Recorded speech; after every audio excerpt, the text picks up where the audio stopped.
The silver ship hung in Earth's sky like a new moon. It had been there for 3 days, silent and waiting. Every telescope on the planet pointed at it. Every government held emergency meetings. Every person on Earth looked up and wondered what would happen next. Dr. Alex Murphy stood in the control room of the United Nations Space Command Center in Colorado. He had spent his whole life studying the possibility of alien life. Now it was really happening. His hands shook as he adjusted his glasses and stared at the communication equipment. "Still nothing?" asked Captain Lisa Green as she walked into the room. She was tall and confident, with short brown hair and a kind of calm voice that made people feel safe during emergencies. "Nothing yet," Alex replied. "But the ship is definitely scanning us. We can detect their energy signatures." Captain Green nodded. She had been chosen to lead Earth's response to first contact because of her experience with difficult diplomatic situations. She understood that the next few hours might determine humanity's future. The radio crackled to life. Both Alex and Lisa froze. "Greetings, inhabitants of the third planet," came a voice speaking perfect English. The voice sounded strange, with musical tones that human voices could not make. "We are representatives of the Galactic Federation. We come in peace and friendship." Alex grabbed the microphone with trembling hands. "This is Dr. Alex Murphy of the United Nations Space Command. We welcome you to Earth." "Thank you, Dr. Murphy. I am Commander Zix Tal of the exploration ship Serenity Dawn. We have been observing your planet's radio signals for many cycles. Your species shows great promise for joining our peaceful alliance of worlds." Lisa leaned toward the microphone. "This is Captain Lisa Green, military liaison. We are honored by your visit. What are your intentions?" "We seek to establish formal diplomatic relations," Commander Zixtal replied. "We bring gifts of knowledge and technology. We hope to learn about your culture and share our own. May we have permission to land?" Alex and Lisa looked at each other. This was the moment they had prepared for, but it still felt unreal. "Permission granted," Lisa said. "We will send you coordinates for a landing site in Nevada. It's isolated and secure." "We are grateful. We will arrive in 6 of your hours." The communication ended. Alex slumped in his chair. "We just made first contact with aliens. And they seem friendly," Lisa added. "But we need to be ready for anything." 6 hours later, the alien ship descended toward the Nevada desert. It was beautiful, with smooth curves and no visible engines. It landed silently, settling onto the sand like a feather. A door opened in the ship's side. 3 figures stepped out. They were tall and thin, with pale blue skin and large eyes. They wore simple robes that seemed to shimmer in the sunlight. They moved gracefully, as if walking on air. Commander Zixtal was the first to approach the human welcoming party. Alex, Lisa, and Marine Sergeant Jake Collins waited beside their vehicles. Jake was a big man with a friendly face, chosen because he was good at making people feel comfortable. "Dr. Murphy," Commander Zixtal said, somehow, knowing which human was which. "Captain Green, we are pleased to meet you in person." "The pleasure is ours," Alex replied. He was amazed by how human-like the aliens seemed. Despite their different appearance, Commander Zixtal gestured to his companions. "This is Science Officer Velmer and Cultural Specialist Rendok. We are all from the planet Altair Prime." "Welcome to Earth," Lisa said. "We've prepared a facility where we can talk comfortably." The aliens followed the humans to a nearby building that had been quickly constructed for the meeting. Inside, there were comfortable chairs and tables with food and water. "We have brought gifts," Commander Zixtal said. One of his companions carried a small box that seemed to glow from within. "This contains medical knowledge that could help your people live longer, healthier lives." "That's incredibly generous," Alex said. We don't have anything nearly so valuable to offer in return. Your friendship is gift enough, Velner said in a soft voice. We are curious about your world. Tell us about your planet's ecosystem. Jake smiled. Oh, Earth's got everything. Forests, oceans, deserts, mountains, lots of different animals, too. Animals? Rendoc asked, seeming interested. Sure, Jake continued. We've got dogs and cats, birds, fish, all kinds of creatures. I've got a cat at home named Whiskers. Sweetest little thing you ever saw, but boy, can she hunt. She brings me dead mice almost every day. The three aliens suddenly became very still. Their large eyes grew even wider. Hunt? Commander Zixtal asked quietly. Yeah, Jake laughed, not noticing their reaction. Cats are natural hunters. They're predators. Whiskers is just a house cat, but she's got all the instincts of her wild cousins. Velmer made a sound that might have been a gasp. Your companion animal kills other creatures? Well, sure, Jake said, starting to realize something was wrong. That's what cats do. They're carnivores. They eat meat. The aliens looked at each other with what could only be described as horror. Perhaps, Commander Zixtal said carefully, you could tell us more about these predatory organisms on your world. Alex stepped in, sensing that Jake had somehow upset their guests. Cats are actually quite small and harmless to humans. They mainly hunt rodents and small birds. They're very common pets. Pets? Rendoc whispered. Yes, companion animals. Lisa explained. Many humans keep cats and dogs in their homes. We care for them, and they provide companionship. You live with predators? Velmer asked, his voice shaking slightly. They're not dangerous to us, Alex assured them. Cats are. Typically only 8 to 10 pounds. They're quite gentle with humans, especially children. The aliens were quiet for a long moment. Finally, Commander Zixtal spoke. On our world, and on all worlds in the Federation, the largest predator is no bigger than what you might call an insect. They feed on plant nectar and pose no threat to any intelligent species. Now it was the humans' turn to be surprised. Your world has no large predators? Lisa asked. None, Velmer confirmed. We evolved on peaceful worlds where cooperation was more important than competition. The concept of creatures that kill others. For food is ... disturbing to us. Jake scratched his head. But how do you control population of plant-eating animals? What happens when they eat all the plants? Our ecosystems are balanced through natural cycles, Rendoc explained. Animals eat only what they need, and plants grow in harmony with animal populations. That sounds nice, Jake said. But on Earth, if we didn't have predators, we'd be overrun with rabbits and deer in no time. The aliens shuddered visibly at the mention of creatures being overrun. Alex tried to change the subject. Perhaps we could show you some of our technology instead. Yes, Commander Zixtal agreed quickly. We would be very interested in your peaceful achievements. But as they toured the facility, Jake couldn't help but mention the guard dogs that patrolled the perimeter. They're trained to protect the area, he explained. They'll attack intruders if necessary. The aliens stopped walking. You have trained predators to attack other beings? Velmer asked faintly. Only to protect us, Jake said defensively. Dogs are loyal. They die to protect their human families. They would die fighting? Rendoc asked.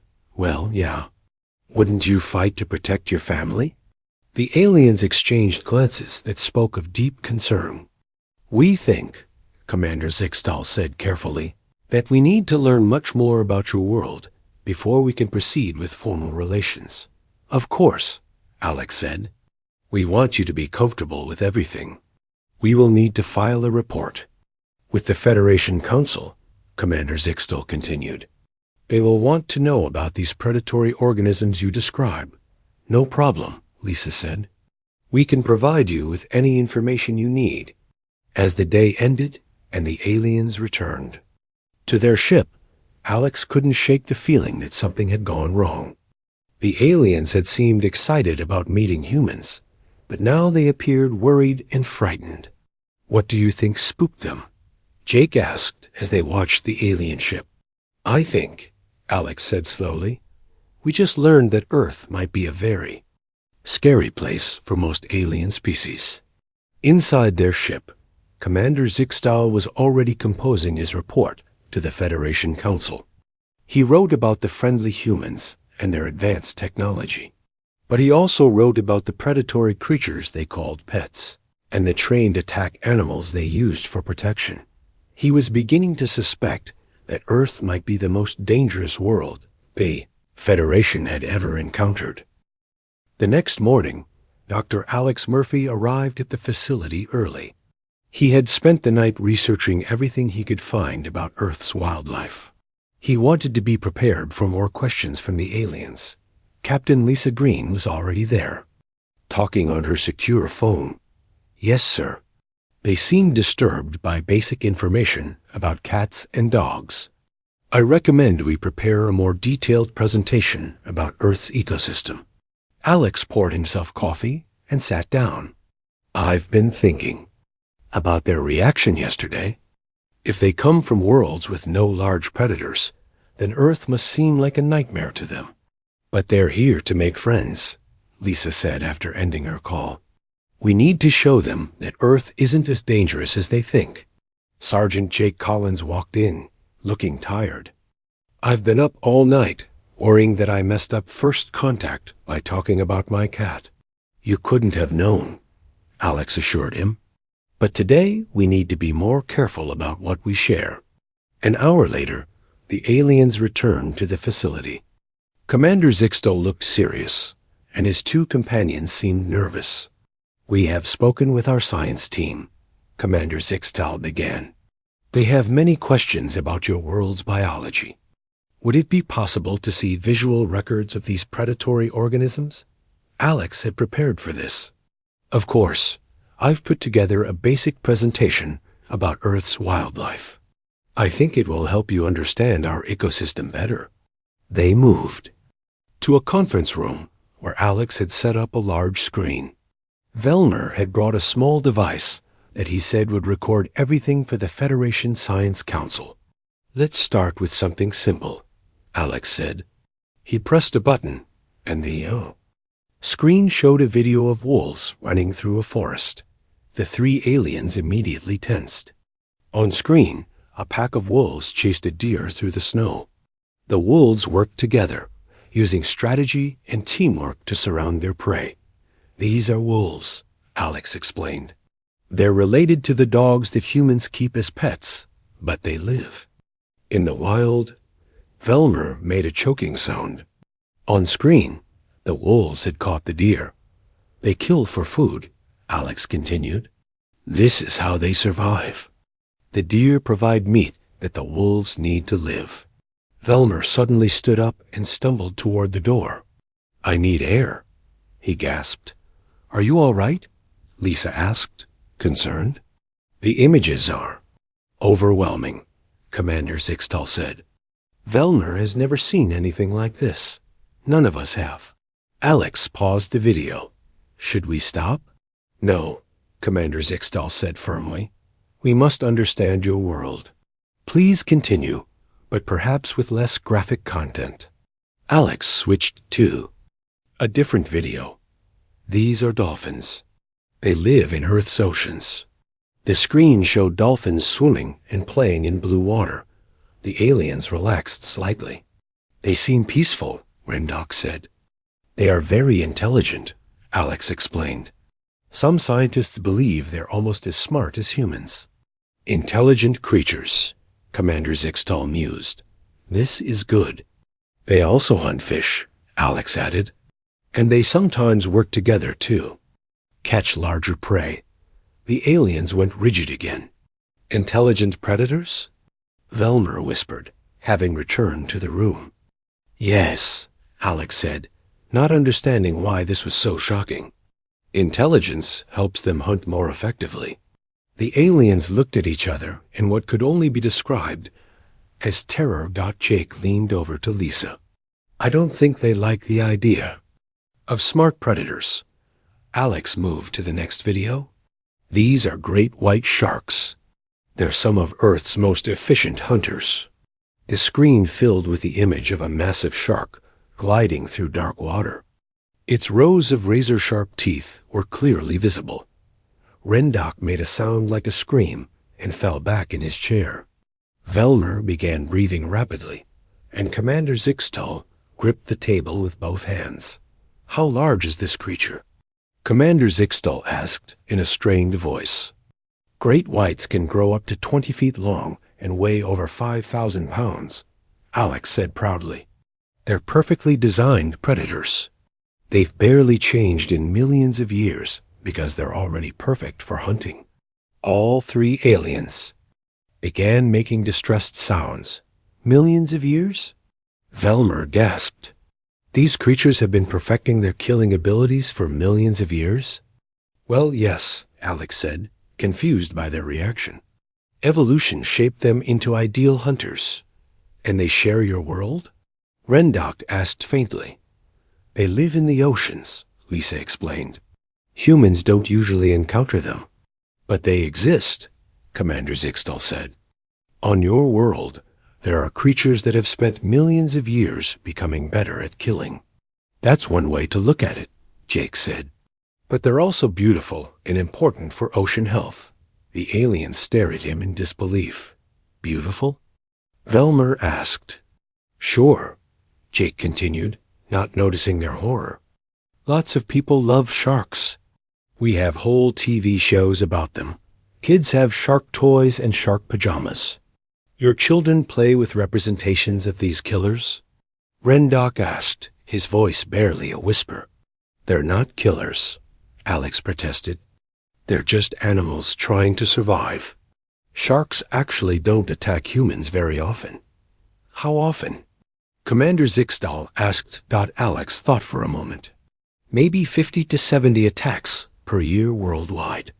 Only about 10 people die from shark attacks annually. People die from these creatures every year? Velmer said, swaying on his feet. More people die from lightning strikes, Lisa said, trying to be helpful. Or bee stings. The aliens looked confused and horrified. Bees? Rendoc asked. Small flying insects, Alex explained. They make honey, but they can sting if threatened. Some people are allergic to bee stings. Your world has poisonous flying creatures? Commander Zixtal asked. Well, venomous, not poisonous, Alex corrected. And they're actually very beneficial. They pollinate plants. Venomous, Velmer repeated. Flying creatures with venom. Jake tried to lighten the mood. Bees are nothing compared to wasps. Now, those are mean. And don't get me started on hornets. The aliens looked at each other with growing panic. There are multiple species of venomous flying creatures? Rendoc asked. Oh, thousands, Alex said cheerfully. Bees, wasps, hornets, yellow jackets, fire. Ants. Ants? Commander Zixtal interrupted. Sure, some ants bite or sting. Fire ants are pretty nasty. And army ants can strip a carcass to bone in hours. Velmer sat down heavily. Army ants? They travel in huge colonies, millions of them, Jake explained enthusiastically. They eat everything in their path. It's actually pretty amazing to watch.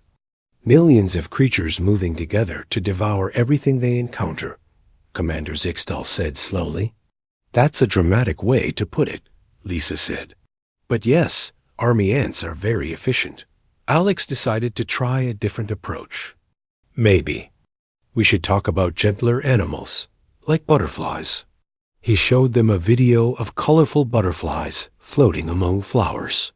These are harmless, Alex said. They just drink nectar from flowers.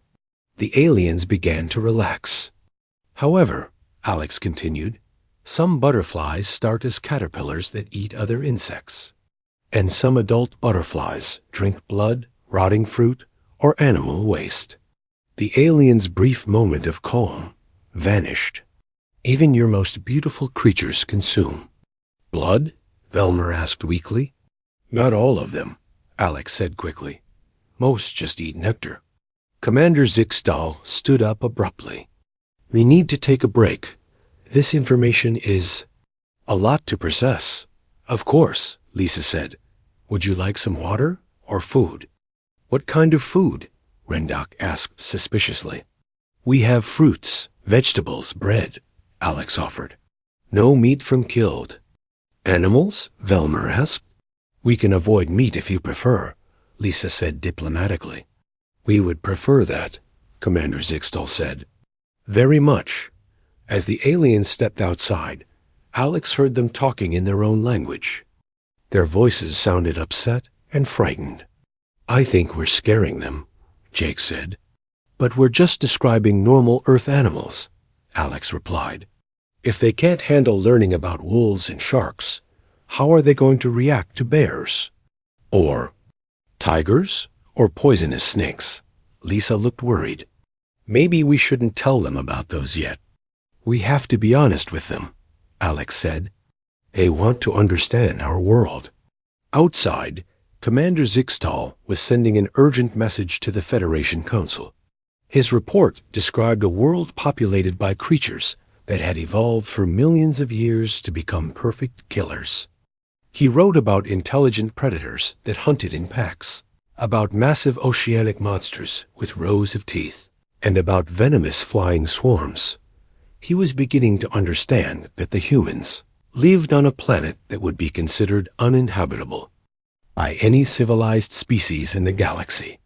The question was, what kind of beings could survive and thrive in such a deadly environment? And more importantly, what did that make the humans themselves? After lunch, the aliens returned to the conference room. They looked like soldiers preparing for battle. Dr. Alex Murphy had spent the break time choosing the least frightening animals he could think of. We understand this is difficult, Captain, Lisa Green said gently. But we want you to have accurate information about Earth. Commander Zixtal nodded grimly. We must know what we are dealing with. Please continue. Alex started the presentation again. Let's talk about the oceans. Most of Earth's surface is covered by water, and it contains amazing diversity of life. The screen showed beautiful coral reefs with colorful fish swimming peacefully. This looks pleasant, Velmer said hopefully. Coral reefs are some of our most beautiful ecosystems, Alex agreed. They support thousands of species. What do these fish eat? Rendoc asked carefully. Many different things. Some eat plants, some eat smaller fish, some eat coral, Alex explained. Some eat other fish? Commander Zixtal asked. Yes, it's a food chain. Smaller fish eat plankton, bigger fish eat smaller fish, and so on. The aliens looked uncomfortable again. Got Alex switched to a new video. These are dolphins again, but this shows their intelligence. On screen, dolphins were working together to create a whirlpool of mud that trapped fish inside. They cooperate to hunt more efficiently, Alex said. It shows how smart they are. Intelligent creatures developing better ways to kill, Velmer said quietly. It's not about killing, Alex protested. It's about survival and intelligence. Are there other intelligent ocean creatures? Commander Zixtal asked. Octopus are incredibly smart, Alex said enthusiastically. They can solve puzzles, use tools, and change color to hide.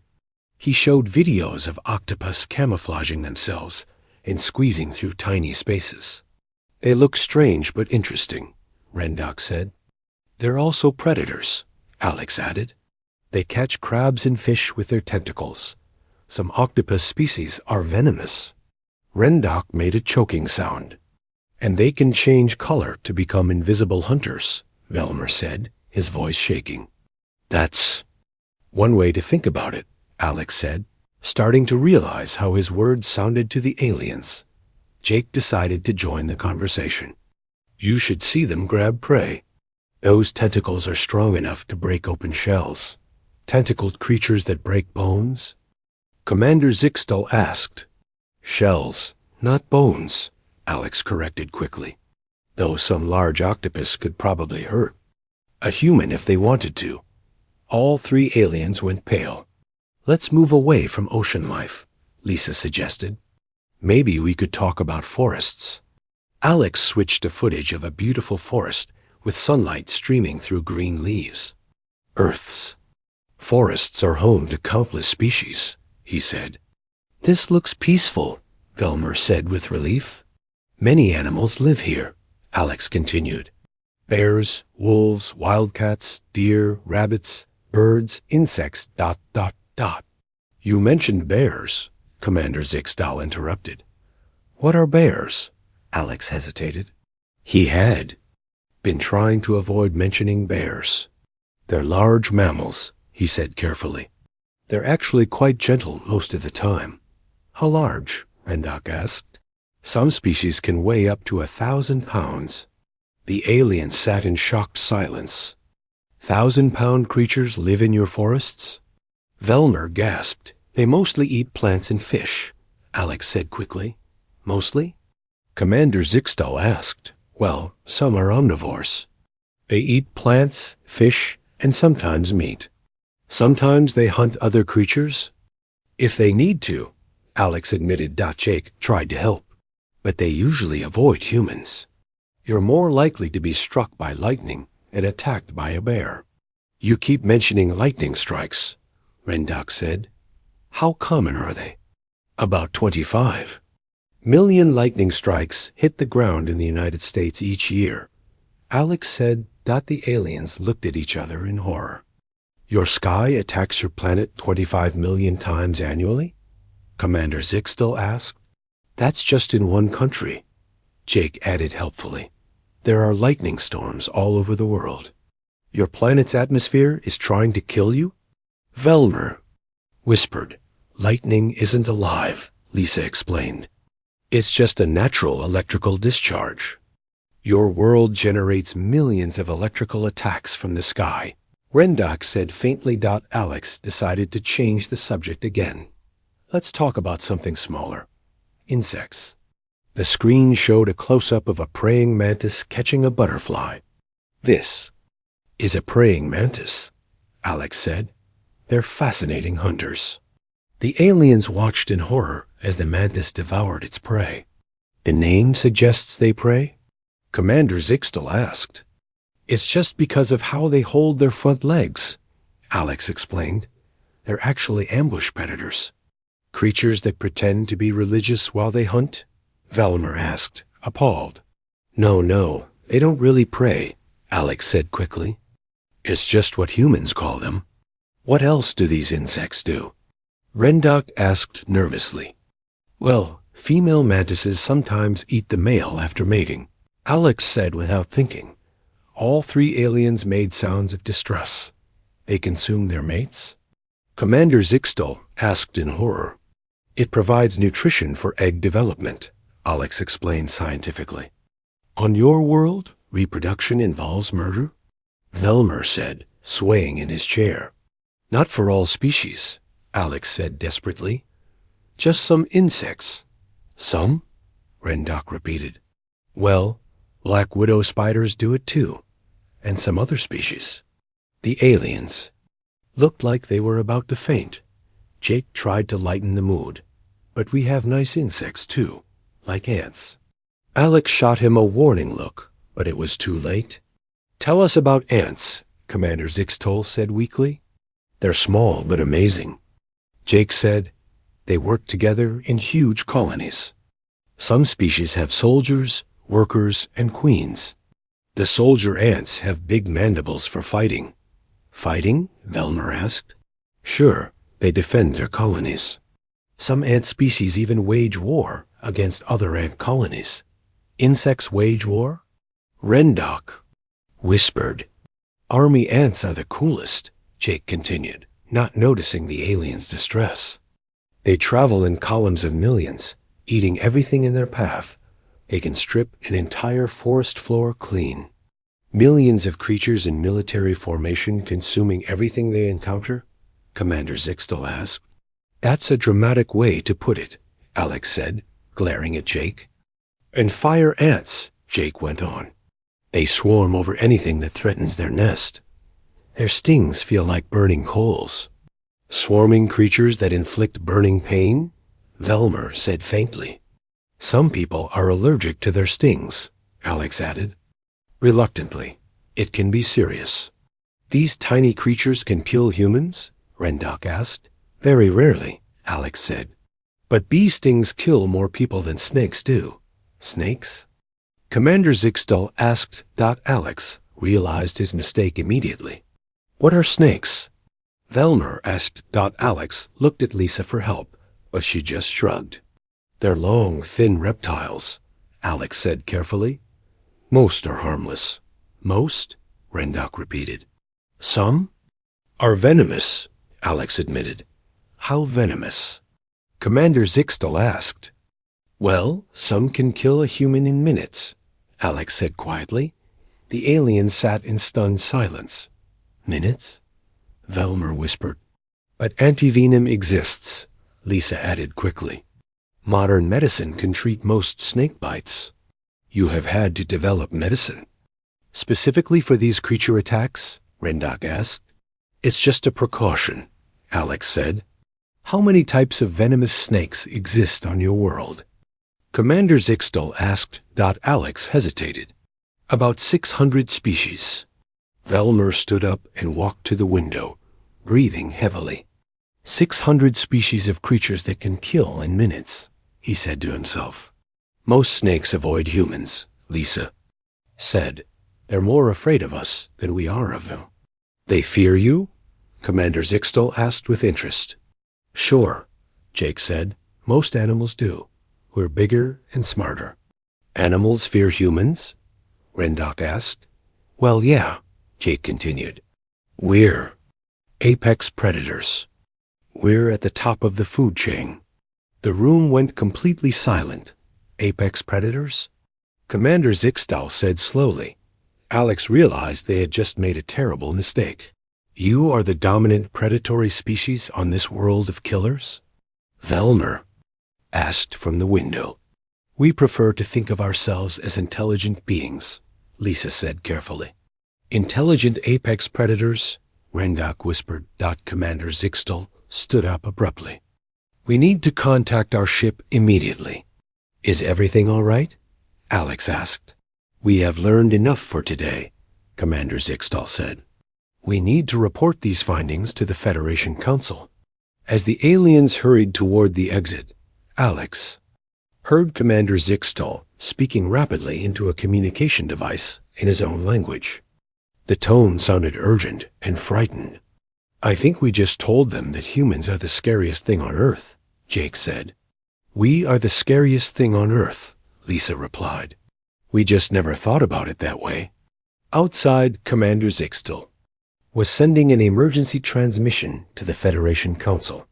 His report described a world where the sky itself attacked the ground millions of times per year, where insects waged war and consumed everything in their path, where creatures had evolved specifically to kill in minutes, and where the dominant species were intelligent apex predators who had somehow survived and thrived in this nightmare environment. The Federation Council would need to decide if such beings could ever truly be allies, or if they represented the greatest threat the galaxy had ever faced. That evening, Captain Lisa Green called an emergency meeting. Dr. Alex Murphy and Sergeant Jake Collins sat around the table, looking worried. The aliens haven't left their ship since yesterday, Lisa said. My contacts tell me they've been sending lots of messages to their home world. Do we know what they're saying? Alex asked. Nothing specific, but the tone seems urgent, Lisa replied. I think we scared them more than we realized. Jake looked guilty. I should have kept my mouth shut about humans being apex predators. It's Not your fault, Alex said. We would have had to tell them eventually. We just didn't understand how different their world is from ours. The question is, what do we do now? Lisa asked Dot before anyone could answer. Their communication system activated. Commander Zixtal's voice came through, sounding formal and distant. Captain Green, we request another meeting. The Federation Council has questions that must be answered. Of course, Lisa replied. When would you like to meet? Now, if possible. This matter is urgent. An hour later, the aliens returned to the facility. But this time, they brought more equipment and seemed much more serious. Commander Zixtal carried what looked like a recording device. Thank you for meeting with us, Commander Zixtal said. The Federation Council has reviewed our reports about your world. They have specific questions about human beings. We're happy to answer anything, Alex said. First question. Velmer read from a small device. How did humans become the dominant species on a world filled with such dangerous creatures? Alex thought carefully before answering. We evolved over millions of years. Our ancestors developed bigger brains, learned to use tools, and started working together in groups. You developed intelligence to compete with the predators? Rendok asked. In part, yes, Alex admitted. Intelligence helped us survive. What tools did early humans use? Commander Zixtal asked. Simple ones at first. Rocks, sticks, sharp stones for cutting.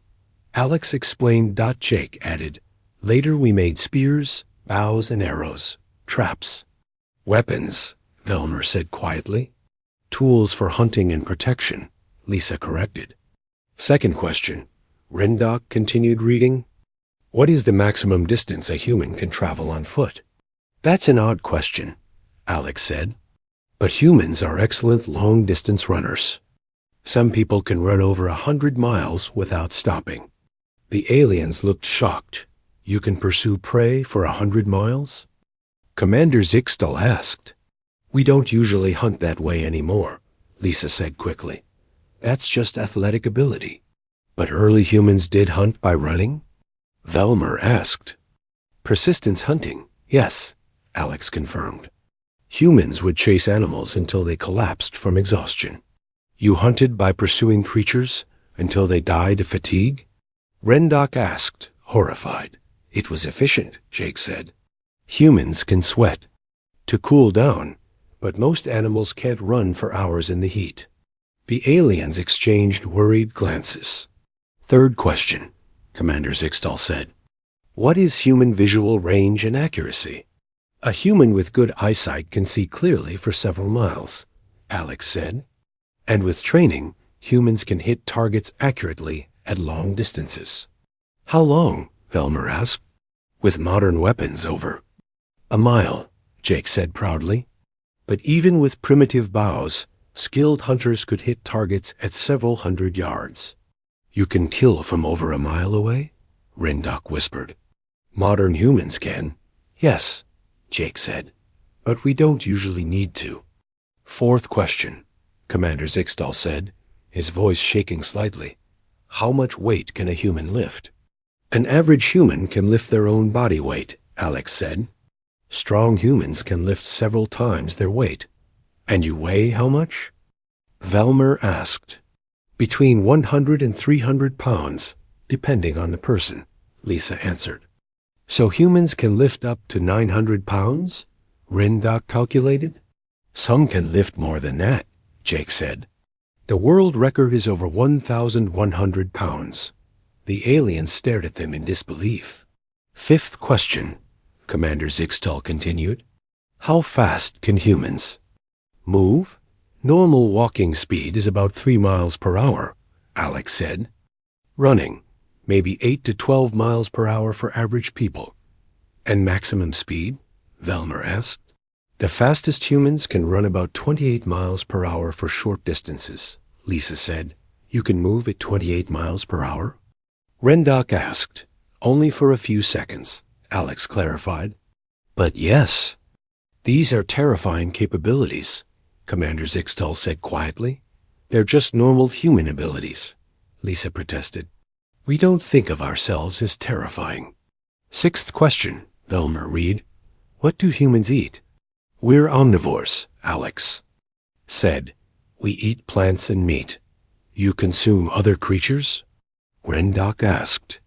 Yes, but we raise most of our meat animals on farms, Lisa explained. We don't hunt wild animals much anymore. You breed creatures specifically to kill and eat them? Commander Zixtal asked, horrified. It's more humane than hunting, Jake sighed, not understanding their reaction. Humans consider it merciful to create life for the purpose of ending it? Velmer asked. We try to treat farm animals well, Alex said uncomfortably. Seventh question, Rendok continued. How many humans exist on Earth? About 8 billion, Lisa answered. The aliens went completely silent. Velmer dropped his reading device. 8 billion apex predators? Commander Zixtal asked faintly. We prefer to think of ourselves as intelligent beings working together, Alex said. 8 billion intelligent apex predators with long-range killing ability, extreme strength, high speed, and endurance, Rendok summarized. That makes us sound scary, Jake said. But we're peaceful. We're talking to you instead of fighting. Right? Why? Commander Zixtal asked suddenly. Why what? Lisa asked. Why are you peaceful? Why aren't you conquering the galaxy? The humans looked at each other, surprised by the question. Because we don't want to hurt people, Alex said. We value life and friendship. But you are perfectly designed killers, Velmer said. You have every advantage. Speed, strength, intelligence, endurance, long-range accuracy, cooperative behavior. We chose to be more than our capabilities, Lisa said. Just because we can. Do something doesn't mean we should. You choose restraint? Rendok asked. Of course, Jake said. What kind of monsters do you think we are? The aliens looked at each other with something that might have been wonder. Let me understand, Commander Zixtal said slowly. Humans are the ultimate predatory species. You evolved on a world that would kill most galactic species in hours. You have physical and mental capabilities that exceed anything in the Federation. You have weapons that can kill from great distances. And you choose to be peaceful? That's right, Alex said. You could have taken our ship when we landed, Velmer said. Why would we do that? Lisa asked. You came in peace. You could have forced us to give you our technology, Rendok added. We hoped you would share it willingly, Alex said. Friendship is better than force. You could conquer any world in the Federation, Commander Zixtal said. We don't want to conquer anyone, Jake said. We want to make friends. The aliens sat in stunned silence for several minutes. Finally, Commander Zixtal spoke. We have one more question. The most important question. What is it? Lisa asked. If humans are capable of such violence, how do you control it? How do you live peacefully with each other? Alex thought carefully. We have laws, governments, and social structures. We teach our children to value cooperation over conflict. We've learned that working together achieves more than fighting. But mainly, Lisa added, we choose to be better than our worst impulses. We believe that intelligence should be used for good. You have domesticated yourselves, Velmer said with amazement. We've civilized ourselves, Jake corrected. There's a difference. What happens when humans disagree? Rendok asked. Sometimes we argue, Alex admitted. Sometimes we compete. Rarely we fight, but we try to resolve conflicts peacefully. Even when you could simply overpower your opponents? Commander Zixtal asked. Especially then, Lisa said. Power without restraint is tyranny. And if someone threatened your families? Velmer asked. The three humans exchanged glances. Then we would protect them, Jake said simply. Whatever it took. There it is, Commander Zixtal said quietly. The perfect balance, capable of unlimited violence, but choosing peace. Willing to protect what matters, but preferring cooperation. We're just people, Alex said. We're not perfect, but we try. To do the right thing. You are the most dangerous species the galaxy has ever seen, Rendok said. And the most peaceful. That's probably why we survived our world, Lisa said. We learned to be strong enough to handle the dangers, but smart enough to work together. Commander Zixtal stood up. We need to report these findings to the Federation Council immediately. Are we in trouble? Jake asked. Quite the opposite. Commander Zixtal said, I believe we have found the allies we have been looking for. Being strong enough to face any threat, but wise enough to choose peace. What happens now? Alex asked. Now, Commander Zixtal said, we find out if the Federation is brave enough to make friends with the most powerful species in the galaxy. The aliens left. Alex turned to his companions. Do you think they're right? Are we really that scary? To them, yes, Lisa said. But maybe that's not a bad thing. If we're scary enough, maybe no one will want to fight us. And if they do want to fight, Jake added, well, we're ready for that too. Outside, Commander Zixtal was composing what might be the most important message in Federation history. He wrote about Ape. 3 days later, the Federation Council's response arrived. Dr. Alex Murphy, Captain Lisa Green, and Sergeant Jake Collins waited nervously in the conference room as Commander Zixtal prepared to read the official message. The Federation Council has debated for 2 full cycles, Commander Zixtal began. This is the longest emergency session in Federation history. That doesn't sound good, Jake muttered. The debate was intense, Velmer added. Some council members wanted to quarantine Earth immediately. Others suggested that contact should be broken entirely. But you're still here, Lisa pointed out. Yes, Commander Zixtal said, with what might have been a smile, because wiser voices prevailed. He activated a communication device, and a new voice filled the room. The voice was old and calm, speaking in accented English. Greetings, people of Earth. I am Elder Mordun, speaker for the Federation Council. We have reviewed the reports about your world and your species. We're honored to speak with you, Alex said formally. The honor is ours, Elder Mordun replied. In 3,000 years of galactic exploration, we have never encountered beings like humans. Is that good or bad? Jake asked bluntly. There was what sounded like laughter from the communication device. Direct and honest, Elder Mordun said. Commander Zixtal warned us about human directness. It is refreshing. To answer your question, it is very good. Really? Lisa asked, surprised. The Federation faces challenges we cannot solve alone, Elder Mordun explained.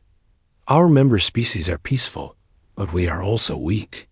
We have enemies in the galaxy who do not share our values.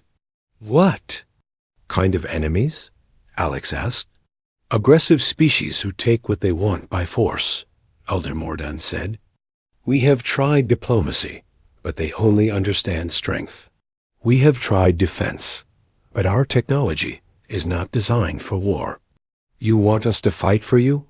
Jake asked. We want you to stand with us, Elder Mordun corrected. As friends and allies. Commander Zixtal leaned forward. May I explain the Council's decision? Please, Lisa said. The Federation has voted to offer Earth full membership, Commander Zixtal announced. But with a special classification. What kind of classification? Alex asked. Humans will be designated as galactic protectors, Velmer said proudly. The first species ever to receive this honor.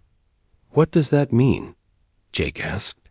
It means, Commander Zixtal explained, that Earth becomes the Federation's guardian. When peaceful solutions fail, when diplomacy is not enough, the galaxy will look to humanity for protection.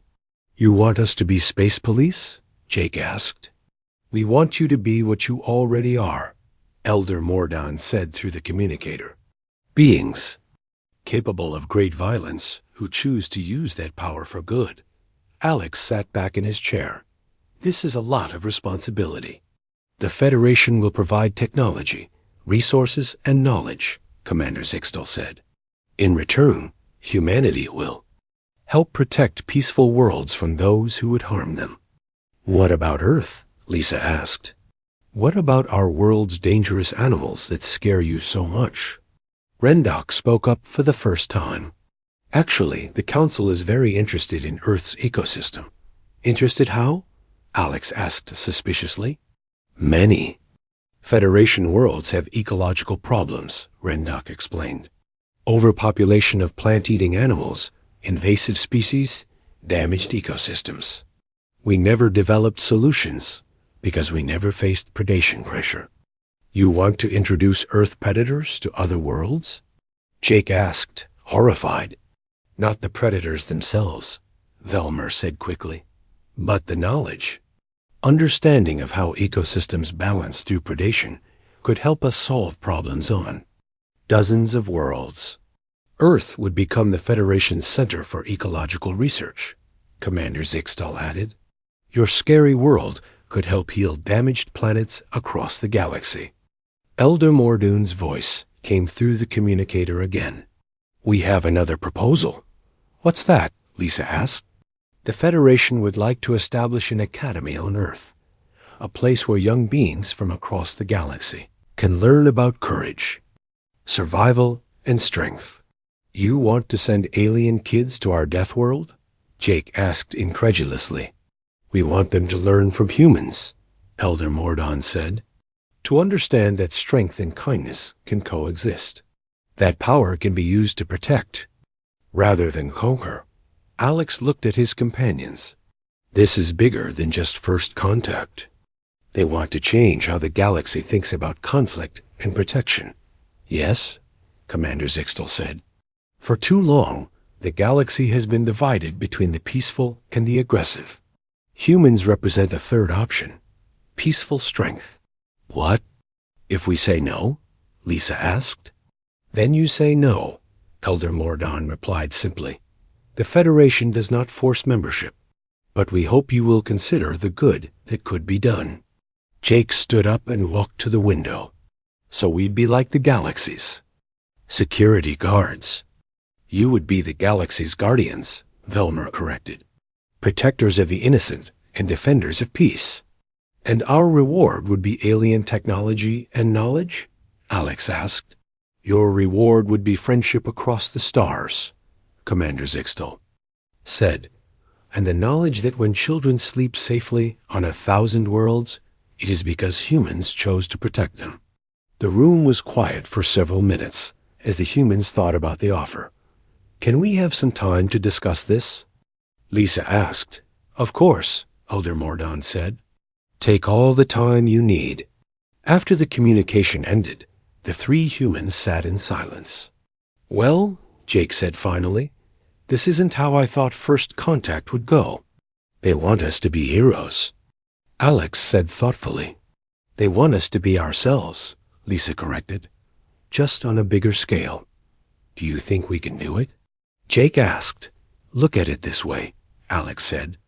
We've managed to mostly stop fighting each other on Earth. Maybe we can help keep peace in space, too. Plus, Lisa added, imagine what we could learn from all those alien civilizations. Medicine, science, technology, art. And imagine what we could teach them, Jake said. Not just about fighting, but about surviving, adapting, overcoming challenges. They called Commander Zixtal back into the room. We have questions, Lisa said. Ask anything, Commander Zixtal replied. Would humans have to leave Earth? Alex asked. Not at all, Velmer answered. Earth would remain your home. But some humans might choose to travel to other worlds, to learn and to help. Would we have to change who we are? Jake asked. Never, Rendoc said firmly. We want humans exactly as you are. Your strength, your courage, your compassion. These qualities are why we need you." "What about our cats and dogs?" Jake asked. "You seemed pretty scared of them." Commander Zixtal made a sound that might have been laughter. "We are still terrified of your predatory companions. But we are beginning to understand that this is our fear to overcome, not your problem to solve." "One more question," Lisa said. "What happens to the aggressive species you mentioned? The ones who won't listen to diplomacy?" "They will learn that the galaxy has new protectors," Commander Zixtal said simply. "And those protectors are beings who survived on the most dangerous world in known space." Alex stood up. "We need to contact our governments. This decision affects all of humanity, not just us." "We understand," Commander Zixtal said. "But know that the Federation is prepared to wait. Good things are worth waiting for." 2 weeks later, after intense discussions with world leaders and the United Nations, humanity gave its answer. Earth would join the Galactic Federation as its first protector species. The formal ceremony took place in New York, with representatives from dozens of alien species attending via hologram. Elder Mordon himself traveled to Earth for the occasion. Despite his species' fear of the planet Dot, as Jake watched the ceremony, he thought about his cat Whiskers, still hunting mice in his apartment. The small predator that had started this whole adventure by scaring 3 peaceful aliens. "You know what's funny?" he said to Alex and Lisa as they watched the signing of the Galactic Treaty. "What?" Alex asked. "They're still terrified of Whiskers," Jake said, "but now they think she represents hope for the galaxy." "Maybe she does," Lisa said thoughtfully.